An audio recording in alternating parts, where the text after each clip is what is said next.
আমরা চাই সুষ্ঠু, অবাধ, নিরপেক্ষ একটা নির্বাচন, ভারতীয় প্রভাব মুক্ত একটা নির্বাচন। আপনারা অনেকেই জানেন যে আমাদের দলীয় নিবন্ধন, জাতীয় গণতান্ত্রিক পার্টি জাগপার দলীয় নিবন্ধন ফ্যাসিবাদ সরকার গত আমলে বাতিল করে দিয়েছিল। তো আমরা এর বিরুদ্ধে হাইকোর্টে যাই এবং শুনানি শেষে হাইকোর্ট আমাদের নিবন্ধন ফিরিয়ে দেওয়ার নির্দেশ প্রদান করেন। এর প্রেক্ষাপটে আমরা আজকে দেখা করতে এসেছি সম্মানিত প্রধান নির্বাচন কমিশনারের সাথে।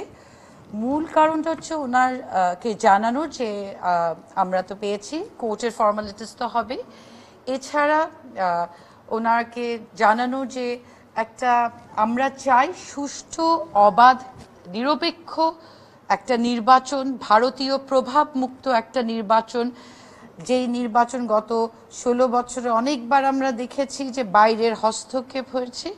এরকম এই নির্বাচন, সামনের নির্বাচনটা এরকম হবে না, এটা আমরা বিশ্বাস করি।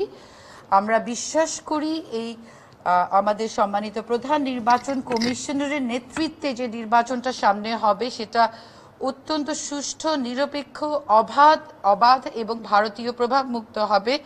এটা ওনাকে আমরা জানালাম। ওনার সাথে মিটিং করে আমরা খুবই ভালো বোধ করছি। ওনার সম্পর্কে আমরা সবাই জানি উনি অত্যন্ত একটা সৎ ব্যক্তি ছিলেন এবং ওনাকে আমরা জানালাম আমরা আমাদের নিবন্ধন ফিরে পেয়েছি এবং সামনের নির্বাচনে উনিও আমাদের সাথে আলাপ করলেন। সব দলের সহযোগিতা দরকার, আমরাও জানালাম আমরা তাদেরকে, নির্বাচন কমিশনকে অবশ্যই সহযোগিতা করব আমাদের জায়গা থেকে।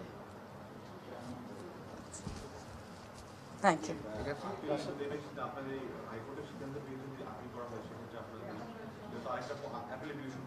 জি জি জি, আমরা আইনগতভাবেই আমরা আইনের শাসনে বিশ্বাস করি। স্পেশালি এই এখন দেশে এই যে ছাত্রদের বিপ্লব, গণ অভ্যুত্থানের পরে দেশে আমরা বিশ্বাস করি আইনের শাসন প্রতিষ্ঠিত হবে। যদি আমরা হাইকোর্ট থেকে রায় পেয়েছি, যদি কোনো কারণে নির্বাচন কমিশন আপিল করে আমরা অবশ্যই আইনগতভাবে সেটার মোকাবেলা করব।